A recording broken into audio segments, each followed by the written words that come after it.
Welcome to the 1457 podcast from Scotland, where golf began. A digital platform where we want to inspire golfers near and far with our great photography, short film stories, and of course, our podcasts. We want you, the listener, to come to Scotland and play all the fine golf courses we talk about, famous and not so well known. You'll find all you need to know about how to play, stay, eat, and travel around Scotland, where golf began, at scotlandwheregolfbegan.com, social at Where Golf Began, Facebook, Scotland Where Golf Began. Good morning, good afternoon, and good evening, wherever you are. We have a very special guest with us today, Mr. Dougie Donnelly, a Scot, one of golf's top journalists over 50 years, who's recently released a fantastic new book, My Life in Sport, Recorded Highlights. It's available online and in all good bookshops now. But first, the panel of resident golf nuts. Co-pilot, Fife Dave Kerr, Blue Nose, and Fairways to Heaven. Hello, Dave. What's new with you? Good morning, afternoon, evening to you all. Merry Christmas.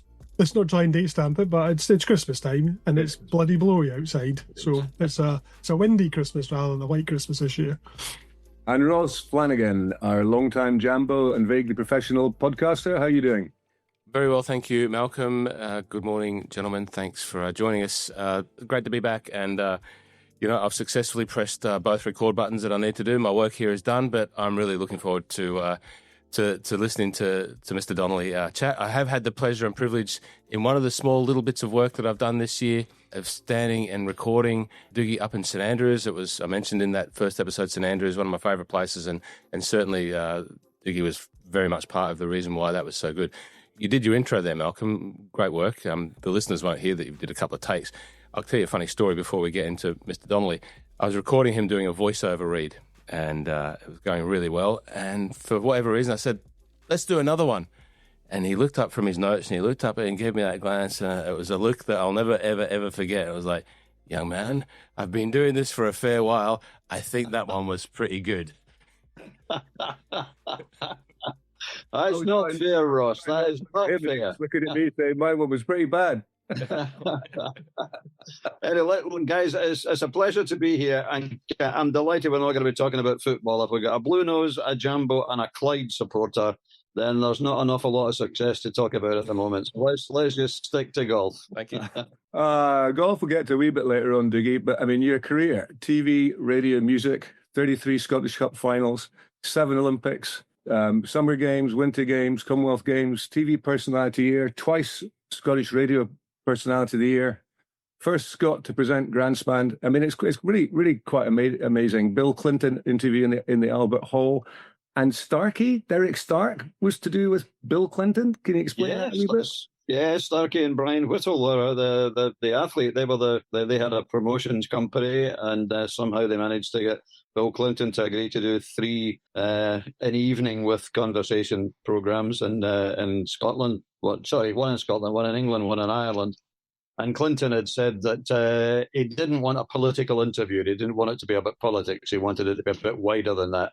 And somehow Starkey and Brian came up with my name and asked me if I wanted to do it, which is how I found myself standing on the stage at the Royal Albert Hall and saying, ladies and gentlemen, please welcome to the 42nd President of the United States, Mr. Bill Clinton, which was slightly unreal, but obviously a thrill. And he was absolutely terrific. Yeah, it was something about sax players. It was really good to see young sax players. Yeah, well, there are two aspects in particular I remember. One was when we went on stage, the very first one, which was in Glasgow, actually. And I thought, I've got to get a good opening line here. He had done half an hour at a lectern just talking about the state of the world. And then he and I sat down for 45 minutes of a conversation. And I had said to the boys beforehand, as Clinton said, that any subjects are off limits. Because you'd imagine that there might be one or two that he didn't want to talk about, and was told, surprisingly, no, he's happy to talk about anything you want.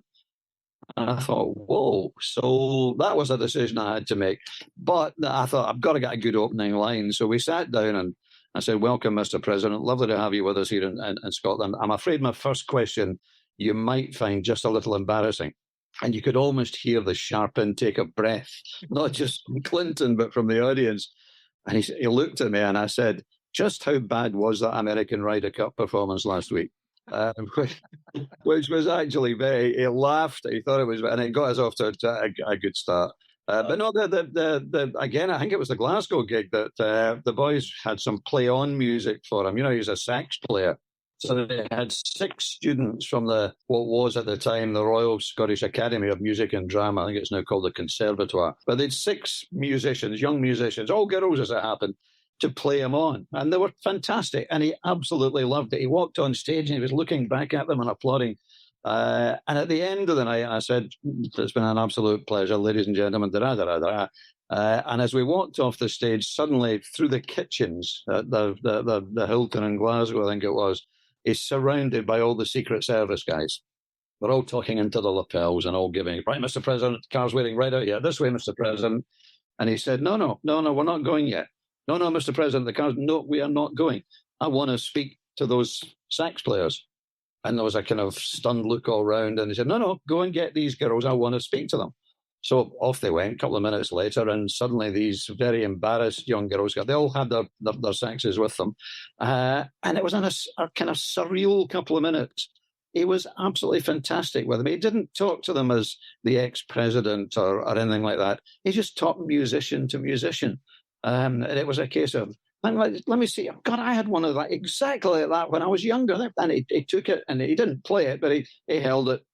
I said, "Tell me something.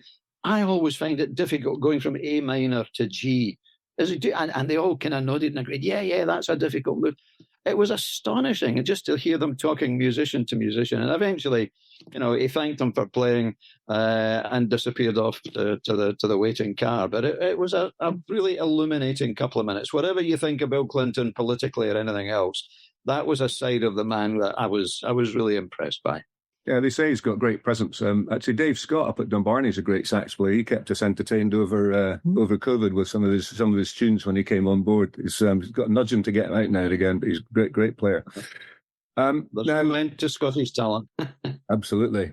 Now, your memory must be incredible to get all that stuff in the book. But Sir Alex Ferguson, fashion show for the Government Initiative. No memory, really? Not really. I've done quite a lot of those kind of things over the years, and I've done, I guess, quite a lot with Alex. But there's I saw it in the diary, and I thought, was that cancelled or did it not happen? But I genuinely cannot remember. The only thing I know that it wasn't a Miss Wet T-shirt, because there were a few of those as well at that time. It wasn't one of those, but I have no memory of it at all. Sorry. Was that the inspiration for the Greenland pants, the platform boots, and the silver satin bomber jacket? I mean, I've just got this, Dougie Donnelly, the best dressed man in television, and I'd love to see a picture of that. It's brilliant. Unfortunately, I'm not sure that any exists, but that's what these were in those days. You were nowhere if you didn't have your lime green loon pants and your silver bomber jackets and the platform boots. I was about 7'3", I think. So, in the early days, you're born in Rutherglen, a Clyde fan. Yeah, born as a Clyde fan. My grandfather worked in the turnstiles as a kind of weekend job and took me along from the age of 8 or 9. And my dad, who was a Third Lanark fan, who sadly went bust not too long afterwards, and there was no more Third Lanark. But he was quite keen that I didn't become an Old Firm fan. He didn't want me growing up with all the Rangers and Celtic nonsense. And fortunately, I went along to Sheffield, as it was, with my grandpa and became a Clyde fan. And as everybody knows, football fans don't get transfers. So I remain a Clyde fan to this day. And then you thought about an English degree, but opted for law because your teacher was maybe gave you some kind of difficult advice, which I kind of agreed with. I was pushed to university and didn't want to go, but you went and started doing law, but you didn't quite make it through. The bands you booked, I mean, the music career you've had is staggering. I mean, the bands you booked, I mean, tell us a bit about the bands you booked at university and who you met. Yeah, well, it was a lucky time because as some of the people listening to this might remember, the early 70s, God, we're talking more than 50 years ago, but it was a time when the big bands of the day all played the college circuit. So if you went to a local college university, you quite often saw bands who were high in the charts. And I'm in Strathclyde Uni at the time with bands like Black Sabbath and Gallagher and Lyle came, and oh goodness, who else? A band, Felix West's Mountain, a lot of big successful bands, and we packed the students in on a Friday or a Saturday night to watch the bands, and that was, if you like, almost more of a love for me than sport at the time. I loved my music. And as I've said in the book, and thanks for the plug, by the way, my life changed really one Saturday night, because, as every college did, we had a big disco night on a Saturday night. 400 students all looking to have a few drinks and meet someone attractive of the opposite sex or whatever, maybe the same sex, I don't know. But it was it was a big night. And about 6:30, we're due to start at 7:30 or whatever. The phone rang in the student union, and it was our DJ who had been in a minor car accident. He was okay, but he wasn't going to make it. And we thought, God, what are we going to do for a DJ 6:30 on a Saturday night? We'll never get anyone else. So we scratched our heads for a while and thought, well, what are we going to do? And then I spoke, as I've said, the 3 words that maybe changed my life. I said, I'll do it. And the boys all looked at me and said, you'll do it. And I said, yeah, how hard can it be standing there playing records? So I did it and thoroughly enjoyed it. Started doing it a bit more often around the student union. And really that's how certainly the DJing career began, and the broadcasting career eventually. Radio Clyde went on the air late 73. And again, one of the boys said, you're not bad at this. You should send them an audition tape. They must be looking for DJs. So I said, no, I get it. No, go and do it. So myself and my great mate, Hamish, Edinburgh man, Hamish set up this cassette setup, and I recorded a few DJ type links and sent it off to a wonderful man called Andy Park, who was the programming genius behind Radio Clyde, and the reason it was so successful, I guess. And Andy took a couple of weeks to reply. But when he did reply, and he said, expletives deleted, because he swore wonderfully creatively, Andy. He said, yeah, the tape's all right. Why are you sounding like Emperor Roscoe? Now, some of you might remember Emperor Roscoe was a Californian DJ on Radio 1 at the time. He was American, and he sounded American, obviously. And I thought that's how DJs had to sound. So Andy took the mickey, basically, and said, do me another tape, use your own voice this time. Unfortunately, the second time round, he said, yeah, no, we can maybe use you for the odd show here and there. So that's how the radio career began. Just happy accident. Never an ambition or anything like that. I mean, you introduced me as a journalist, which is very kind. I'm not even a journalist. I've got absolutely no training in journalism. I'm a broadcaster, and I always say that there is a difference. I mean, I wrote the book myself, which I was quite proud of. I didn't use a ghostwriter. Whether it's any good or not, it's not for me to say, but just right place, right time. Well, I mean, that's just kind of story of your life. When my notes said, you keep pushing at doors. You push at doors, they kind of open. It's kind of, I'm dyslexic. So, I mean, my dad would have been delighted I read a book. That happens in everyone's life, doesn't it? There are crossroads in your life and in your career. And sometimes you don't even know the crossroads, but you take a particular path and hopefully it works out. And for me, it was that DJ not turning up one Saturday night. But again, on down there, you were writing under alias Jock Strap, and you met your wife, Linda, but you had to rescue her from a musician she was dating. Not exactly rescue her now, but when I left university at the time without a degree, I subsequently went back and got it. So I am now a Bachelor of Laws. I get LLB after my name, which clearly I never used. But no, I became an agent, an entertainment agent for a year or so after leaving university. Again, booking all the local bands, booking bands to come up and do Scottish tours. Great fun. And there was one band we represented called the Downtown Flyers. And their lead singer came in to talk about gigs one afternoon and brought his girlfriend with him. And she was absolutely stunning. I was blown away. And it took me a year or so, but eventually she became my girlfriend. And now my wife of 44 years. So it's possibly the only recorded case of the agent nicking the singer's bird. It's usually the other way around. And is she still a wee bit in love with Sting? Because you, yes, absolutely, very much so. Brilliant. I mean, that music kind of took you into TV when you were taking a burn supper and asked to do the Toast the Lassies by Archie McPherson, met the BBC guy, and you talk sport all night, you got you the television. You've been the chairman of Scottish Institute of Sport, Scottish Wealth Games Endowment Fund, 2 big jobs, Endowment Fund. You still doing that? No, no. I discovered fairly quickly that sporting politics were not for me. I was quite naive about it. I thought when they asked me to be chair of the Scottish Institute of Sport, which is a great honour, obviously, and I thought I would be surrounded by lots of people whose only interest was in getting success for Scottish sport and encouraging young Scottish sportsmen and women. And I found that there were an awful lot of them that were just more interested in their own status and blazer badges and trips and all that nonsense. So as it happened, there was a change of government. The incoming government, in their wisdom, decided that they didn't need an Institute of Sport. So that kind of brought that stage of my career to an end. But it was interesting, shall we say. But no, it wasn't for me. I think I first met you, Dougie, and I'll maybe go into this later. Maybe jog your memory banks. In the back of the scores bar with Sam Torrance, I might have had 1 or 2 libations, and I might have slapped him around the chops a wee bit. But we'll maybe come to that a little bit later on, which runs on to different stories down the line. But you came and helped me in a charity golf day at Craigielaw, if you remember, and we did the big dinner at Lennox Love. And George McNeil did the speaking. Andy Cameron did the auction, and what a 2 great guys.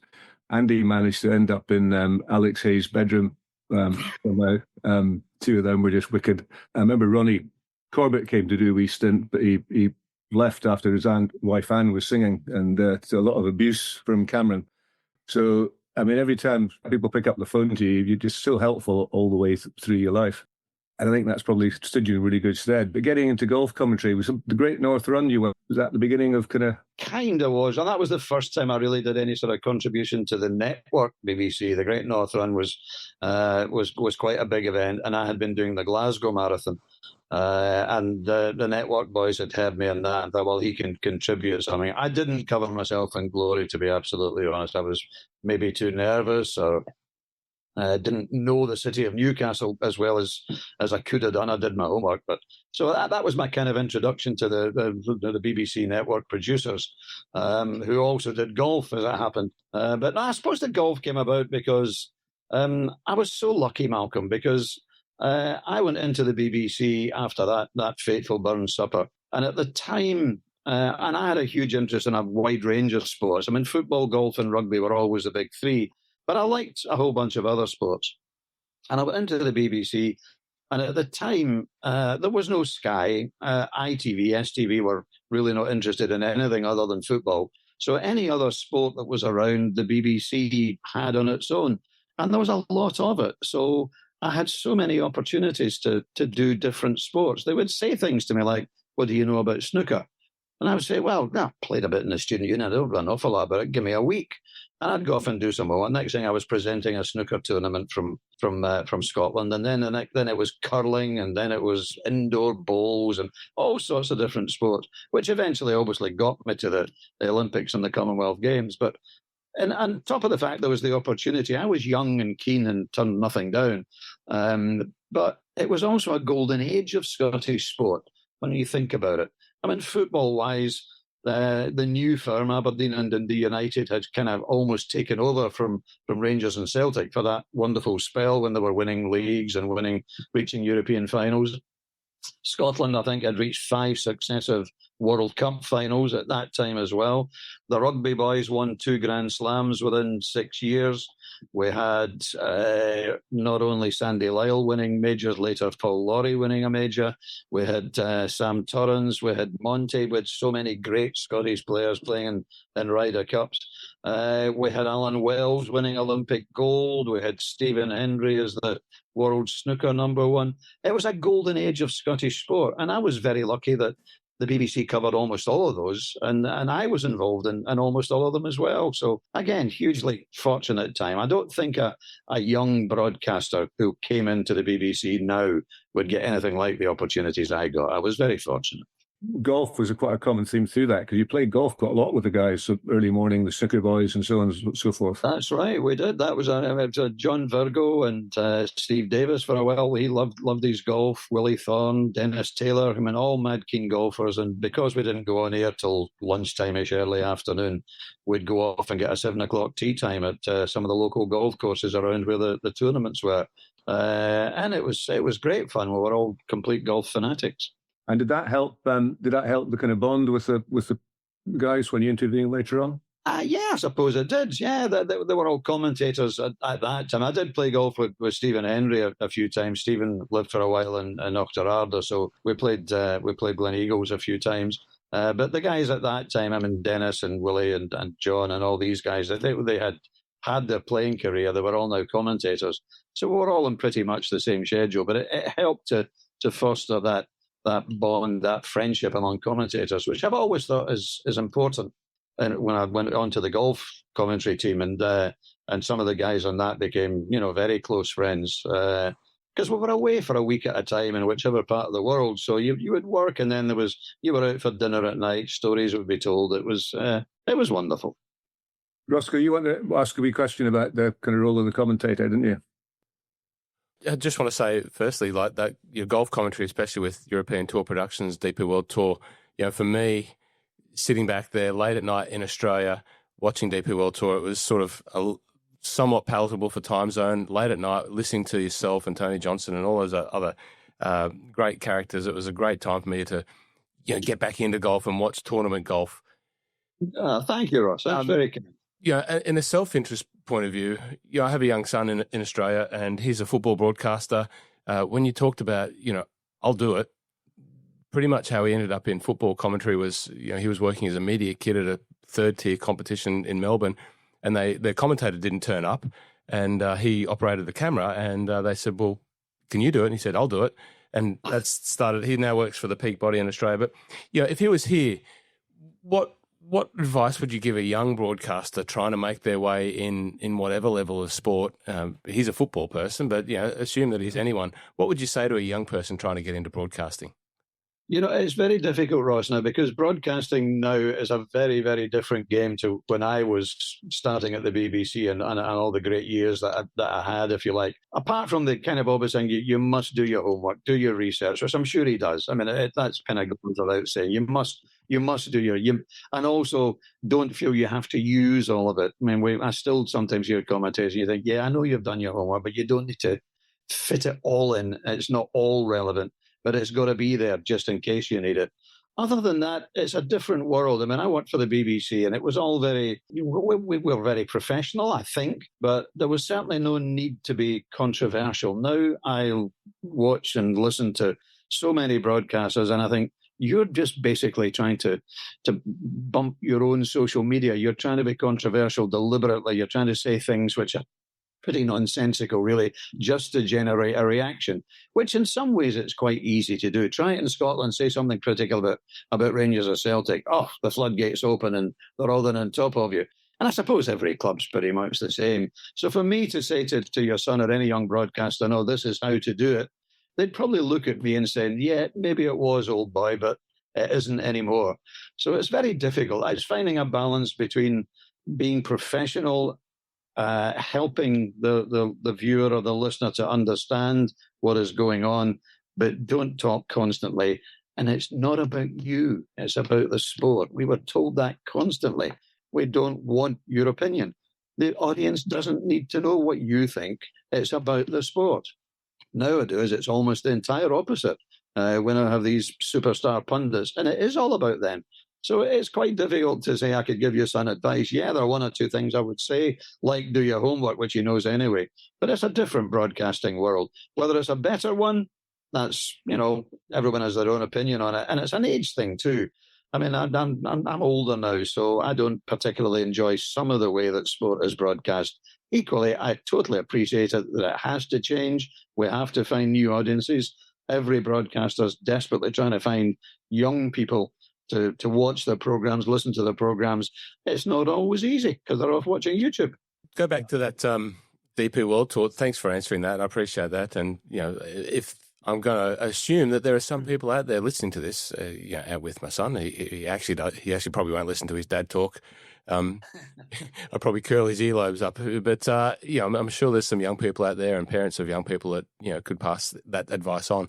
But back to that DP World Tour, and I mentioned previously, another podcast that I was absolutely blown away by getting a behind-the-scenes look at the Open this year from a photography perspective and just seeing the inner workings of the media centre. But as a broadcaster working in golf, what does it look like? Because I think people who watch golf from the outside and on the TV perspective, see it all happening and seeing it happening fairly seamlessly. But I get the sense that it's pretty fast-paced environment. It is, without a doubt. And I mean, I've got huge admiration for the every producer, director I've ever worked with, because it's a hugely complicated business. It's fast moving, it's live, there's no rehearsal that you can do. And I think for producers in particular, and an old BBC producer years ago could cover, he was the BBC's main outside broadcaster producer. He did all the cup finals, international matches, Six Nations or Five Nations matches at the time. He was a hugely talented producer stroke director. And he always said golf is the most difficult because basically covering a live golf tournament, you have 18, maybe 36 football matches taking place at the same time because you get two groups on each hole. So there's 36 groups out there. They're all playing good golf. There'll be the occasional terrific shot you want to try and get into the production. You can't get them all in, but your job is to try and get as many goals from those 36 football matches into the program. So think about that. Think how tough that is, while at the same time maintaining a kind of coherent narrative of who's leading the tournament. You can't just say, well, here's another great shot, here's another great shot. It has to be relevant and meaningful. So it's a hugely difficult job producing golf. Certainly the technology has improved maybe. It's obviously all now digital. At the time, a lot of our guys are working on 1-inch tapes and so on, which sometimes broke down and had to be rewound physically and all of that sort of thing. So I mean, it makes me sound about 90 years old, but it has changed enormously. But to this day, and I'm still lucky enough to be working on the Asian tour, and enjoying it enormously. Again, working with a hugely talented international production team, and that's part of the fun. I mean, we go out for dinner. There's an American director, and there's me, and everyone else is Asian, which is it's a lovely picture. You just look and you see all the different nationalities, and we got on extremely well, and I think do a good professional job. We have some Australians on the Asian tour. It's quite popular with the Aussies to try and get an Asian tour card. So we see a little bit of it down in Australia when I was down there, and certainly got familiar with you doing that. The depth of knowledge, I think the depth of talent outside of PGA Tour and DP World Tour. What's your perspective on the world? Ross, that's one of my hobby horses. I mean, I knew anyway that there were so many good Asian players, Aussie players, Kiwis, whatever, and they don't all get their chance. And I can't remember how many played in the Asian Tour qualifying school. Final qualifying was 2 weeks ago, maybe, yep. beginning of December, and there was something like 500 or 600 entries to that, of whom 35 eventually get their Asian Tour card. They're all great players. They're all terrific players. And you're right, the Aussie boys, it used to be the target was the European Tour, didn't it? Yeah. That's how they wanted to come over, guys that eventually went on to win majors or whatever. Now I think they realise that the Asian Tour is maybe an easier geographically and just as good a tour to be on, because these international series events we do now, with $2 million prize funds, and a lot of the live guys play because obviously we share funding from the PIF in Saudi. So yeah, I mean, I've been hugely impressed. The only problem I sometimes have is the pronunciation of some of the Thai names, which are enormously long, and I kind of pride myself in trying to get at least close to the correct pronunciation. But the standard in the Asian Tour is genuinely high, and it's been a thrill it's new doors opening for me, and I've enjoyed it enormously. It's definitely worth a watch. Last question for me, and I'll hand back to Malcolm and Dave. But talking about the growth of the Asian Tour, the funding that it has, and then all of the other stuff that's happening in World Golf, PGA Tour, DP World Tour.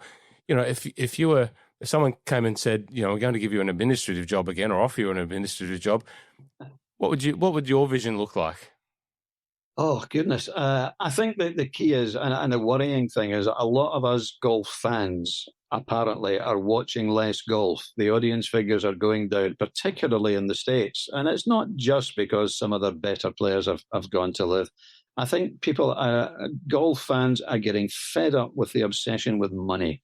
It's all about money now, isn't it? This so-and-so has just gone to live for however many $100 million. The American Ryder Cup team now want paid to play.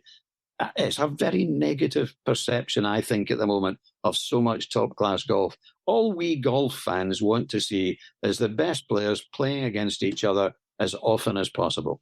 And it's really as simple as that. It's not as easy to achieve as that. But I think that's all we want, Ross, isn't it? Yeah. And I'm hopeful that eventually peace will break out. We need the best playing the best more often. And we need viewers to get more interested in watching golf, which I'm told at the moment they're not doing in the numbers they used to. Genesis, one of the big sponsors, would also agree with that, particularly when they're senior guys. They just want all the top guys playing together. So it Yeah. sort itself out. Now, going on to a bit more of golf, I mean, how the hell do you start with all the places you've been, all the places you've done? So I've written down a bunch of names.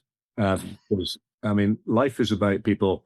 These people have played Opens, different things, and all the rest. Maybe cover it that way. But Dave, you had a couple of questions you wanted to ask about Loch Lomond. And yeah, again, so one thing that you mentioned in the book that I was really interested in just hearing a bit more about was, and I think you did mention Monty earlier, and obviously your career and his had a lovely spell together where you were both at the peak of your powers, really, right? So you caddied for him in the par 3 tournament at Augusta, is that right? How did that come about? How did that go? Yeah, no, we were quite good friends for quite a long time, actually, and I introduced him to his then wife, the lovely Gaynor from Perthshire. But no, we were good mates, and I was covering Augusta, and he just came out with it one night. I think we might have been having dinner somewhere, and he said, "You fancy caddying in the par 3?" And I laughed and I said, "What?" He said, No, I need a caddy for the par 3. And his then caddy, I can't remember who it was at the time, was for whatever reason, wasn't able to do the par 3. So I said, "Yeah, okay, I'll do that." So I get issued with my white boiler suit, the statutory Augusta boiler suit, and went off to caddy for Monty in the par 3, along with Darren Clark, whose dad was in the bag, and Lee Westwood, whose dad was in the bag. So it was just a lovely couple of hours going round. Great atmosphere. Everybody knows the par 3 at Augusta. It's one of the great days in sport. I mean, it's not competitive. It's a lot of fun. Everybody's kids play and so on.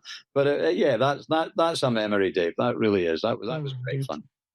And then you got to play the course. You came out in the press lottery, I guess, did you? You played it on the Monday, is that right? Yeah, well, the BBC were very lucky in that we didn't actually have to go into the lottery. I think we were allocated 2 places every year anyway. I think all the broadcasters were, not just the BBC. So Steve Ryder and I got the chance to play on the Monday morning after the 99 Masters.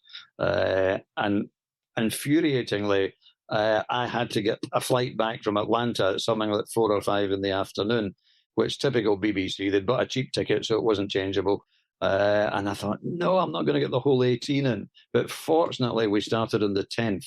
So I played the back 9, played round to, I think the 4th was the last hole we played, the par 3. So I missed out the last 4 holes. But yeah, what a thrill that was to be standing on the tee in the back 9 at Augusta. And strangely enough, people always say, "How did you score?" You say, "Well, I didn't score well. Of course I didn't." But you get round. It's not like playing Carnoustie or Muirfield or any of our open courses on a windy day. You're not going to lose balls and have a horrendous time in knee-high rough. You get round. You just can't score. I had 3 of the best 4 putts of my life. I mean, it's that difficult. But, what a thrill. And no greater a thrill, to be honest, than playing St Andrews in some of our great courses. Because for me, the Open is still the tournament, the World Championship of golf. Much as I love Augusta and enjoyed going many 7 or 8 times, the Open's still the one for me. You hit quite a famous shot, didn't you? Are we wedge shot? What was that, Malcolm? You hit quite a famous shot on the 18th St Andrews. A wee wedge shot that was on film? Gosh, you have done your homework, haven't you? Yes, I was doing a TV show, a quiz show, and one round or one question was me at various well-known Scottish sporting venues, which by very clever camera work they tried to disguise as much as possible, so it wasn't painfully obvious that it was Hampden or Murrayfield. And one was the Old Course, and all I had to do was deliver a little, very tightly shot piece to camera, so you couldn't actually see where I was, then turn round and play a little wedge from just over the Granny Clark's wind onto the 18th green, and shanked it, absolutely stone cold shanked, into old Tom Morris's shop on the right-hand side. And of course, a little crowds gather, as people obviously do when they see a camera and all the rest of it. So it's a great hilarity. And I remember turning back to Cam and says, that never goes out. Never, don't you ever show that. I think it turned up in a few of the BBC Christmas tapes, but no, I shanked it. I shanked a wedge into the 18th. In my own lines, my mind was maybe elsewhere. I think the great thing with that is we all know exactly what that's like, because it's not a golfer that hasn't done it. It's just not the place to do it, though. Back to Dave. And then again, we talked about Monty there, and I think we all shared a pain of him never actually managing to get over the line at a major championship. But again, being one of his friends, it must have been even more so. But I think again in the book, I think you mentioned that near miss at Winged Foot and yes, his shots into the last hole. Knowing Monty as well as you do, how was he around that time and after specific moment? I didn't often feel sorry for Monty because in some ways he wasn't the most sympathetic character, and he certainly didn't look for it. But I remember the first time, I wasn't at Winged Foot for that tournament, but I saw him a week or so later, a couple of weeks later, and he was absolutely devastated, if only because it was the shot he would have wanted. Here's the shot to win your major. It's a nice little fade with a 7-iron into the 18th. That the shot that was his stock in trade. And as I say in the book, Dave, I mean, it was so unfortunate because he was in a 2-ball with Vijay Singh. Vijay had carved it left off the tee, needed a ruling. He was in among the hospitality units. And it took 5 or 10 minutes to get the ruling. So Monty's standing over this 180-yard, 170-yard shot into the 18th with his 7-iron in hand. This is the shot to win the US Open. And waited and waited and waited. And inevitably, everything starts going on in your head. And he doesn't blame PJ for a second, don't get me wrong. I mean, that was just one of those things. But eventually he got to play the shot and played this horrible half fluff really into a bunker on the right of the green, and lost out and his best chance to win a major. And you couldn't help but feel absolutely brokenhearted for him. Circumstances. I mean, every other time he said I was second 4 or 5 times. Every other time I lost to a player who played better on the day. No complaints. But that's the one. That's the one that really hurts. But there was one other story in the book that I hadn't heard before. I think, Ross, you had heard it. And it was about Mr. Weiskopf when he was building Loch Lomond. Oh, so gosh. Again, would you mind just telling that story? Because I hadn't heard that before. Yeah, no, again, that was, I mean, Loch Lomond had just opened. Tom Weiskopf did this brilliant job in one of Scotland's greatest golf courses.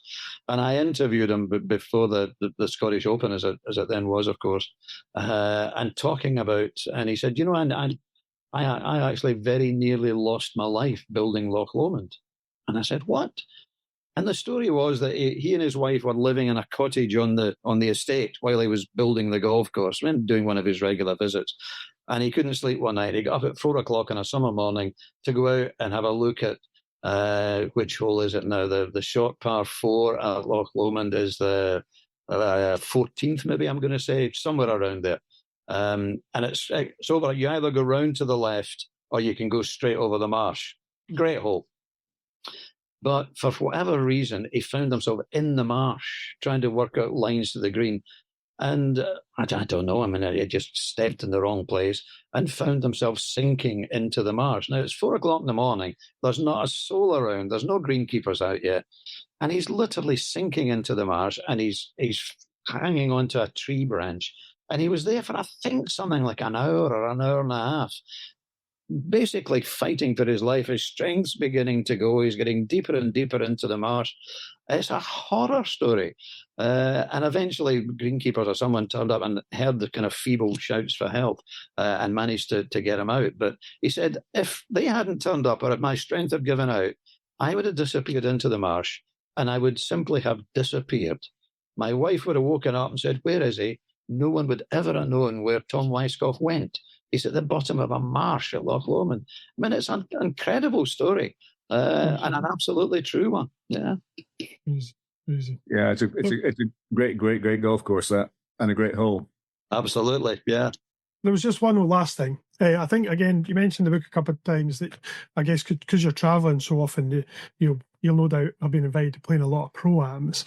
I just wondered, is there one bit of good advice or maybe the worst advice you've had from a pro while you were playing a pro-am? No one, I personally, if I'm playing badly, the last thing I need is advice. At that point, my head's probably scrambled. I can vouch for that. But it's true, isn't it? No, it's and I can't tell you the number of pros that have tried very hard to, give me some well-meaning advice and sort out my obvious faults. But yeah, you're right. You don't really necessarily want advice at the time. The funniest advice I got was, I think, from Roger Davis. I played with Roger Davis in a pro-am, and he watched me after a few holes and he says, Dougie, why don't you use your practice swing? And I said, what? He said, your practice swing's absolutely fine. And then you step up to the ball and this other strange swing appears from. Just use the practice swing, you'll be fine. And I thought, that's a lovely piece of advice, actually, isn't it? Because your practice swing tends to be slower and more relaxed and so on. And I tried very hard, but didn't succeed very often. Also from Roger Davis. Roger's a great guy. So we'll speak to him once every couple of months at either end of the world. And I'd hit an absolute horrible shot. And I said, Dodge, what did I do wrong there? Why? You want to replicate it? Which actually a fantastic piece of advice, because focus on your good shots, not your bad ones. I mean, Dodge is one of a kind. Absolutely, lovely man. As is Sam Torrance. I mean, your great mate Sam Torrance. Tell us a bit about Sam. Oh, Sam, I love him dearly. I mean, we were going through all the usual Christmas madness with the grandsons on Christmas Day recently, and the phone was in my pocket and the phone rang. I thought, God, who's phoning on Christmas Day? The family are all here. And it was Sam, because he was going through the Christmas madness with his family. So they said, just escape for a while. How are you doing? And we had a chat, which is very typical. We speak every couple of weeks. I love Sam dearly. Wonderful golfer, great character. We do quite a lot of shows together, corporate type things. And it's quite funny because I know his stories as well, if not better than he does. And quite often he forgets his stories. And I'll say, now, Sam, you've got to talk about, and I'll mention some tournament or some winner, whatever. And he'll kind of look blankly at me. And I've almost got to lead him into this story. I mean, so much has happened in Sam's career. I don't think there are many people that I've met in my life who are universally liked and respected in the way that Sam is. I mean, you only have to, Scottish Open, walking around the Renaissance or whatever with Sam in our commentary days. And the fans, okay, we're in Scotland, but the number of fans that want to talk to Sam and get a selfie or whatever is hugely popular. I remember there was one Open we were doing at Birkdale or somewhere, and I was off doing a little preview piece with someone, and I'd agreed to meet him in the big bar. What do they call it? The Open. What's the main bar at the Open? They've got a name for it. Open Arms, is it called? The Open Arms. That's exactly it. Absolutely, Dave. So I said, he said, I'll meet you in the Open Arms. I said, Sam, I'll be absolutely heaving. No, I'll meet you in there at 3:00. So I'm 10, 15 minutes late. And I walk into the Open Arms, and there's a queue like you wouldn't believe to talk to Sam and buy him a pint and get an autograph and so on. And I thought, can you see Tiger Woods or Nick Faldo or Greg Norman standing in the Open Arms on his own, waiting for his mate to turn up for a beer? But that's Sam. That's just Sam, the most wonderfully down to earth and very special guy. No, he's one of my favourite people in the world. He's been very good to me, and that's partly because of you, not just the scores bar, but when you both stayed when the Scottish Open, I was a bit concerned when you both arrived because I don't know if you remember that day in the scores bar when I was smacking around the chops, but it kind of rolled forward and met him at Aberdeen the next week. We were with Roger Davis. Yeah. And he was, certainly if I did one more time, he was going to drop me. But then Roger said I was the SAS, which I wasn't. I was in the Royal Marines and all that kind of stuff. So then you roll forward to last time he was up in Scottish Open. And I've been working my balls off at the come back, wanted a Guinness. So I got my Guinness, come through to all the boys are. And Ken on the course says, Ducky, we're just chasing up a couple of lagers. So I stupidly put my Guinness down, got the lagers, came back. And Johnny Morgan was sitting there, and I should have seen his face, picked up the lager and drank it, covered, caked in salt. So I'm giving Ken on the course a hard time. And about an hour later, I said, Torrance, that was bleeping you, wasn't it? He said, it was.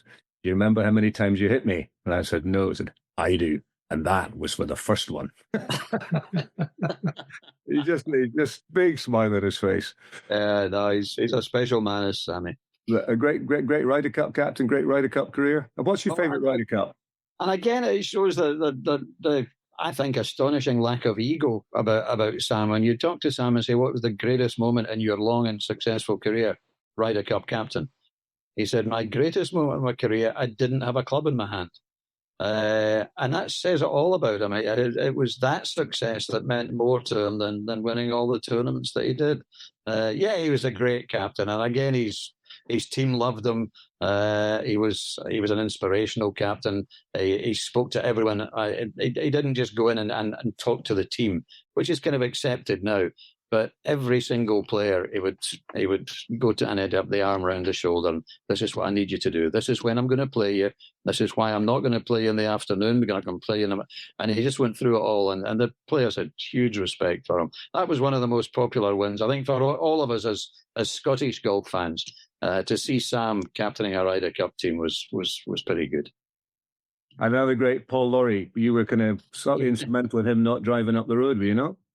Yeah, I suppose, yeah. He and the late great Adam Hunter, who's so sadly now gone, who was his coach at the time, and he'd shot that terrific last round at Carnoustie, and I was doing the interviews at the back of 18. And he was finished, I don't know, an hour and a half before the leaders. But it was a bad weather day, as we all remember. And we finished the interview, and he was just going to head back up to Aberdeen. And Adam and I were looking at the monitor and looking at the leaderboard. And I said to Adam, Adam, you know what? I don't think you guys are out of it. They're all dropping shots all over the place. You might not be far away by the end of the day. And he agreed, and he said to Paul, come on, Paul, you're not going home. We're going to go and hit some shots. We're going to hang around for a while. And, of course, they did get into the playoff and played wonderfully. And, again, being selfish, achieved an ambition for me because I had always said I wanted to be there to interview the Scot who had just won the Open, thinking that it might even be Sandy again, it might be Monty, it might be Sam. And, of course, it was Paul. It was Chippy. And I can close my eyes and I can still remember the rain beginning to fall on that Sunday night at Carnoustie. And I think I said it in the book, all you can hear is the station master, an increasingly anxious station master at the station alongside the 18, saying, the last train to Edinburgh will be leaving in 10 minutes. The last train to Glasgow will leave in 15 minutes. Nobody moved. Whether they were missing the train didn't matter. They wanted to be there to see Chippy getting the claret jug. And, of course, Paul being the most laid-back character you ever met, I think I might have been more excited than he was on the 18th green. He's standing there with a claret jug and that light blue sweater, and I'm babbling, and I'm saying, Chippy, you're the Open champion. Aye, no bad. It's just so Paul, isn't it? Yeah. Am I right? He had to pre-qualify for that tournament? He did. He played at Downfield, qualified at Downfield, yeah. Hey, there can't be many Open winners that are pre-qualified. That's a good question, actually. I suppose it's the sort of thing I probably should know, or maybe did know at one time. Yeah, there can't be many. I mean, maybe more in days of yore, but certainly not many recently. But no, he had to qualify in 99 at Downfield in Dundee. So what about the current crop of Scottish players? You know what? Obviously, we're all thrilled that Bob is doing so well, and also because he's just exactly as he appears. He's just the nicest guy and the most down to earth character, and I'm just thrilled beyond belief for the success that he's enjoying, because we needed it in Scotland. We had that golden age that I talked about when we had 2 or 3 players in the Ryder Cup team every year, and then suddenly we stopped producing absolutely top level. We still produced a lot of good players. Of course we did. The Mark Warrens and the Scott Jamiesons and the Stevie Gallaghers, who were very good players, but they weren't quite at the level that we'd had in the past. And I think we were desperate for someone else to emerge, that there was a genuine, that played Ryder Cup, because we hadn't had a Ryder Cup player for a few years, and to have a genuine chance of winning a major.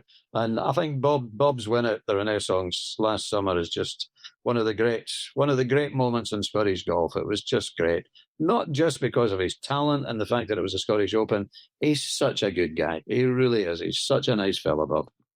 And I think just having lost out to Rory the year before as well. I mean, he was, of course, great in the clubhouse afterwards, talking to everyone and signing autographs. I'm not sure he was sober by the following Sunday at Troon, but you're probably right. Yeah, but hey, if you can't celebrate that, what can you celebrate? Absolutely. So, I mean, you've seen a lot of the great players. I mean, Arnold Palmer. Yeah. Again, very fortunate. 10 years apart, I was there to interview both Arnold Palmer and Jack Nicklaus when they played their final Open on the old course. And I remember Arnold in particular. They're different characters. Jack's not particularly warm and fuzzy, I've found. Arnold is, obviously. He cries at the drop of the hat, Arnold. And I think that's why the bond existed between him and so many golf fans. But no, he came in after holding out for the final time to this standing ovation in the 18th in the old course. And I asked one question.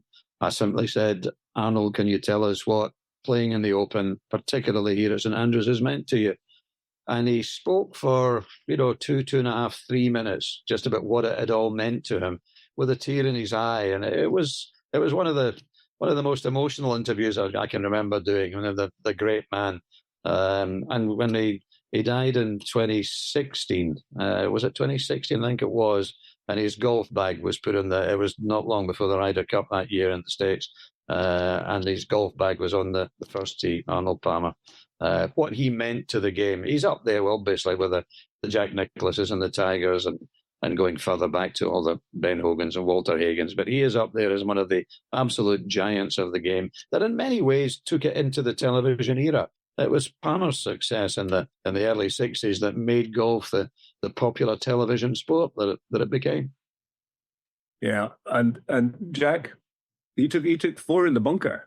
He did that, and that was. I couldn't believe that when I read that. He still had this hugely. He was annoyed that he hadn't played well, and he was missing the cut. But I asked him a similar question, obviously, and yes, he answered it. But it was a funny thing because I don't know whether it was a piece of brilliant RNA planning or a bit of an accident. But as Jack holed out on 18, alongside him on the first in the old, Tiger was teeing off.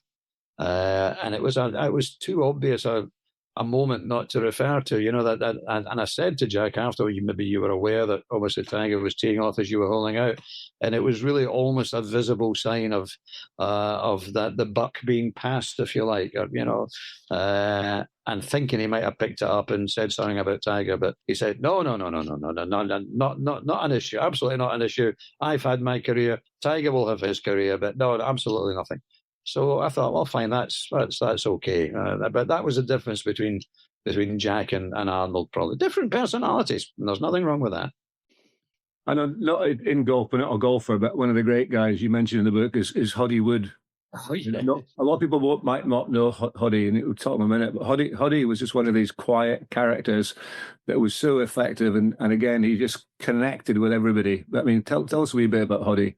Hoddy was the golf producer, one of maybe the best golf producer I ever worked with, certainly in the top 2 or 3. Brilliant golf producer, and that difficult job we talked about earlier. I had known him in my BBC days when I was presenting Grandstand and such like. He was a VT editor or a VT producer in London. And we got on well. And a few years later, he phoned me up and said, listen, I'm now running European Tour Productions. We do, 30, 40 events a year. Would you like to join the team as a commentator? And I said, well, what does that involve? And he said, basically, traveling the world talking about golf. Yes, I can do that. So Hoddy looked after me and was a dear friend for many years. He came to the launch of the book. We did a launch down at Foxhills in Surrey during the Asian Tour event there. And Hoddy came along and I was able to give him a copy of the book, which he's obviously in. People say, why is he called Hoddy? And his real name is Algernon. Did you know that? I didn't know that. Hoddy's real name is Algernon. Can you imagine if he'd been Scottish, the grief that he would have got in Scotland for being called Algernon? And apparently his younger sister, who's 2 years younger, I think, when she was a baby or just growing up, she couldn't say Algernon, hardly surprisingly. And she called him Hoddy. So he became Hoddy to his family and then his friends and now to everyone. So he's Algernon Wood. I think it maybe says Algernon in his passport, but he's always been Hoddy. Yeah, one of the great guys I've been lucky enough to meet. Yeah. We need to talk about Glen Eagles because it's where you are. It's your home club now, and Solheim Cups and Ryder Cups, Katrina Matthews, all that stuff. Sir Alex Ferguson and the Geese. Yes, yeah. What does Glen Eagles mean to you? And just to give you a wee heads up before, because we could go on for 10 hours on this, but we are going to ask you later on about your favourite wee courses and bits and bobs and so on. But Glen Eagles. All those things that have happened there, what does Glen Eagles mean to you? Oh, yeah. I mean, it's the hardest question in the world. What's your favourite golf course? And it's like saying, what's your favourite child? Glen Eagles obviously occupies a special place in my heart. We had a house there for many years. Love the place dearly. The Kings and the Queens particularly, although I think the PGA Centenary gets a bad press just because it's not the Kings and Queens. I think it's a great golf course. But the Kings and the Queens occupy a special place, I think, in all of our hearts. And again, as you mentioned, how lucky am I? I've commentated on both a Ryder Cup and a Solheim Cup on my home course. And so many great memories of days at Glen Eagles. Wonderful place. And tell us a bit about Alex Ferguson and the team advice. Oh, yeah. Oh, this was... okay, it's a long story, which again, it's in the book, folks. Get the book. But Paul McGinley had asked him to talk to the team, and Alex, being Alex, says, "Listen, I'm not just going to turn up and tell a few stories and sign a few autographs. What do you want me to talk about?"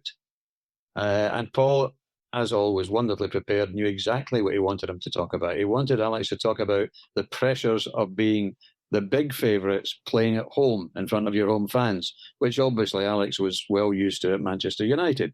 He wanted to talk specifically about that pressure. And Alex said, yeah, I know what you mean. I can talk about that. So he went along, spoke to the players and caddies on the Wednesday or the Thursday or whatever, and was apparently brilliant. He knew which football team, not just the players, but the caddies supported. And he was giving them all stick. He was giving Thomas Bjorn grief about being a Liverpool fan and so on. He was apparently brilliant. And the one analogy he made that stuck with them all, he said, when you see a flock of geese flying overhead, there's always one out in the front. He said, it's not always the same one. And the guys all looked at each other and said, no. He said, they swap over. The leader drops back, takes a little bit of a rest. He's not leading the flight into the wind. Someone else takes over. And that's how the flock fly, the change leadership. He said, that's what you've got to do this week. You've got to find the guy who's the leader on one day, produces the great performance. You don't expect him to do it again next week. It's your turn. You take over. You become the leader. And that kind of registered with him. And I thought, wow, good analogy. Great. So, amazingly, and it's there on video, look at the prize-giving presentation at Glen Eagles. They've just been presented the Ryder Cup. It's fantastic. The place is going bonkers and we've won the Ryder Cup. And at that moment, suddenly, 2 or 3 of the players, like Stevie Gallagher might have been the first, and they all start pointing to the sky. I went, what's that? And they look up, there's a flock of geese flying overhead. They couldn't believe it. And I think, I can't remember what might have been Lee Westwood said, he's good, that Fergie, isn't he?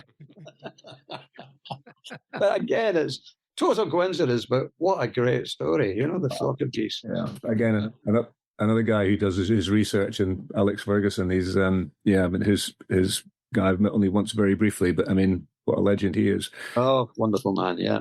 I don't know if you probably do know, but Glen Eagles was actually the scene of the first ever kind of, not the Ryder Cup, but 1921 there was a match between America and That's right, which GB won.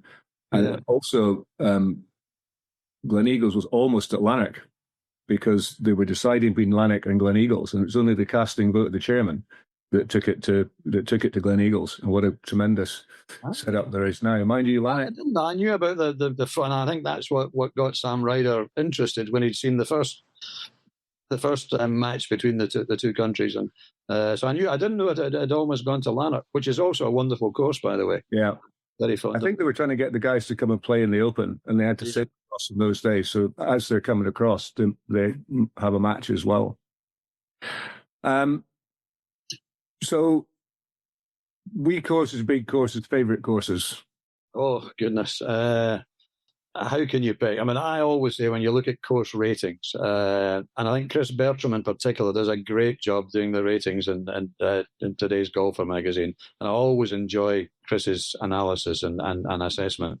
But for me, I almost think the Old Course should not be in those rankings. The Old Course is utterly unique, and I don't think you can say it's number one or it's number two or it's number four. I mean, how can you judge the Old Course against every other ground? For me, I would put the Old Course in a category all of its own.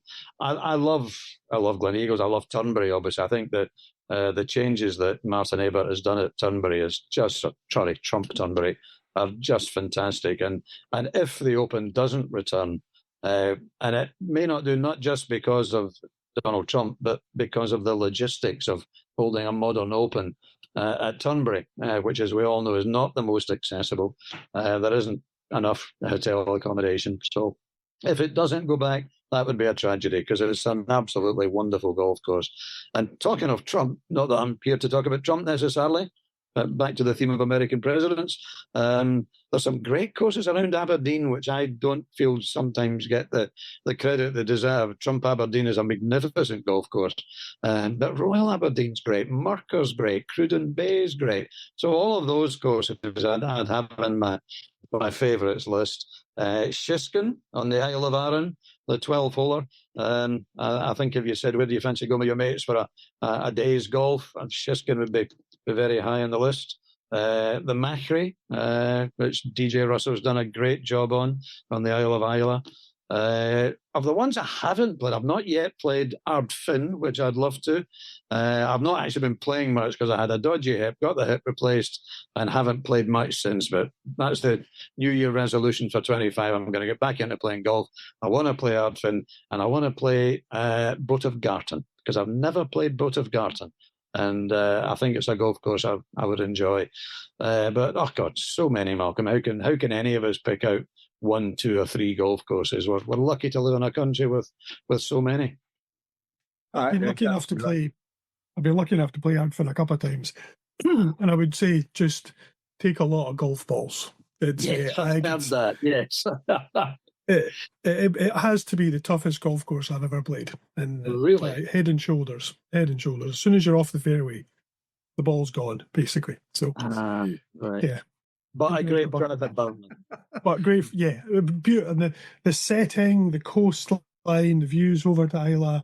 You know, I as a child of the 90s, the KLF were quite big in my musical education. Yeah. And they have that famous story about burning £1 million at the boathouse.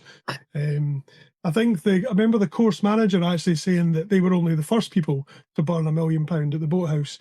The owner then further burnt another £1 million, changing his mind 3 or 4 times around what that boathouse was going to look like. So, really, yeah. Yeah. There's a beautiful little halfway house, a lovely little bar, and there's a full bathroom with a bath. I don't know who's having a bath after 10 holes of golf, but it's there if you want it. Well, hopefully someday I'll get the chance to take a couple of extra boxes of balls and go and play Ardfin. Your favourite places to stay and eat? Oh goodness! Again, I mean, Gleneagles is up there, Tunbury's up there, all the places you would expect. I mean, how can you look past St Andrews? I mean, St Andrews is just wonderful. The variety of places to go and eat in St Andrews. Some of the great places to sit and talk golf and go into the Dunvegan for a pint of the jigger or whatever. No, you can't beat if you're not going expensive 5-star Gleneagles, Tunbury, whatever. I would. Yeah, it's got to be St Andrews, hasn't it? No, you're laughing away in the background, Dougie, because if you're ever bored enough to go listen to the podcast, we fight quite a lot. I defend East Lothian, Scotland's golf course, and because they've stolen the home of golf. So Dave and I have quite a lot of banter, and we're slagging each other off. But I mean, you're right. Yeah. Oh no, listen, we're lucky. I mean, the East Scotland's golf course, great piece of marketing that. Yeah, because it could just as easily have been the West Coast, couldn't it? With Turnberry and Troon and the Gales courses and everywhere else, but the East Coast got in first. And there are some wonderful courses there. Of course there are. Yeah, absolutely. We're just very lucky through Scotland. So the other I was going to ask you was, you pick 2 4-balls. Obviously, you're one of them. One a pro 4-ball. 2 4-balls. And one an amateur 4-ball. So who would be the 3 pros you'd want to play with? And who would be the 3 pals you'd want to play with? Oh, my God. God, you should have given me a week to think about that, Ducky. I'd obviously have to say Sam, wouldn't I? You've got to say. I'd have Tony Johnston, who's, again, a dear friend and one of the funniest men you'll ever meet. Tony was, the last time we had the guy staying, he'd asked to stay in a room not overlooking the courtyard, because I know how that was with all the guys staying up. Yeah. He must have moved the room about 20 times. Everyone came and said, I don't want to be beside Tony because Tony snores like nothing on earth. Eventually gets his room, comes back down. He says, Ducky, I asked for a room not in the courtyard. I said, Tony, I know, mate, but everybody's asked to move away from you. Why? They're snoring. Oh no, I've fixed it. I've got a mask. It's all done. But for a man who doesn't drink, which he doesn't, I mean, PJ or Ovies, as everybody calls him, is one of the funniest men and best company. So Sam, Tony, another pro. Here we go. Let's be inclusive. Katrina Matthew, because I think Katrina is absolutely wonderful in the job she has done, not just as a player and a major champion, but obviously with the Saltline team and now the Curtis Cup team again.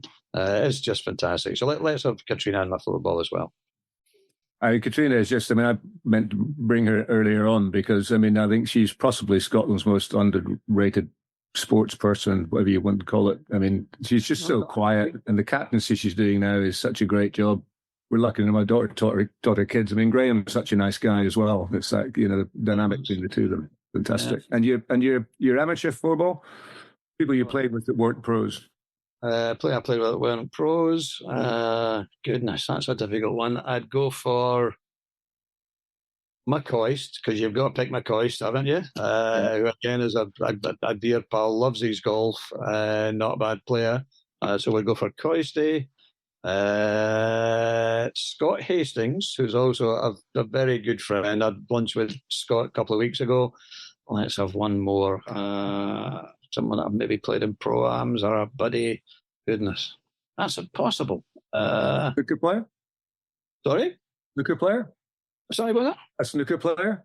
No, snooker. I'm not so close to the snooker boys now. Dennis or JV would be great company, but John Jeffrey, JJ. Let's go for JJ. Yeah, absolutely. And I don't think he plays an awful lot of golf, but he's a great guy and great company. And a big shout out to Scott and Jenny for all the work they've done in mental health, because absolutely, that was back a little bit coming for poor old Jenny's no longer with us, but Scott and the family are doing a great job, and actually Gavin and Diane for the work they've done with mental health, and Diane's Parkinson's. Yes, Diane's having her problems as well, but no, great family, and again very fortunate to call them friends, and we wish them well, wish Diane well, obviously. Boys, and we could go on for hours. Any more questions? I think we've very much enjoyed the time we've had with you, Dougie. Thanks very much for that. It's been great fun. Pleasure, Dave. Thank you very much. It's been an absolute pleasure. Dougie, it's just every time somebody else that said before, you just help people out so much, so often, and I think Andrew Coulthard thinks he's the James Bond voice of golf, but I think he might be coming in second place. Sorry. But, please tell him that. Colty will love that. Yeah. I'll send him the tape with it. Absolutely. I don't think anyone's disagreeing either. It's mind you, I did ask him for some information, and he wouldn't divulge any secrets. He was very loyal to you. No, absolutely. We all have to be diplomatic. When I was talking about doing the book, and Coisey said, "What stories are you going to use?" I said, "It's all right, pal. I'll be diplomatic." Well, as everybody says, sometimes it's the best stories are the ones that you can't use. Yeah. And also big thanks to Linda, Kim, Laura, and Lisa. Yeah, absolutely. Yeah, dedicated the book to them. My wonderful wife that I stole away from the lead singer, and my 3 daughters and my 4 grandsons. I've got 4 grandsons as well. 3 girls and then 4 little boys. So yeah, family's great, and they've not seen enough of me over the years as they probably should have. But that's the way it works sometimes, isn't it?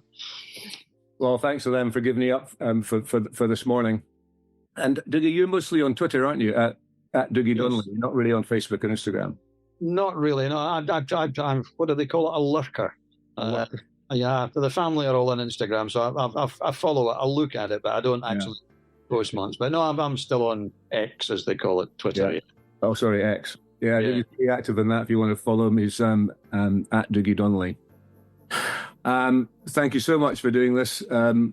Pleasure to have you on. And as I say, we could talk 2 hours, maybe get you back one day. But I must get you and through for a game and bring a couple of pals. Even that little Glaswegian comedian would be Andy. I haven't seen him for ages. It'd be great to catch up.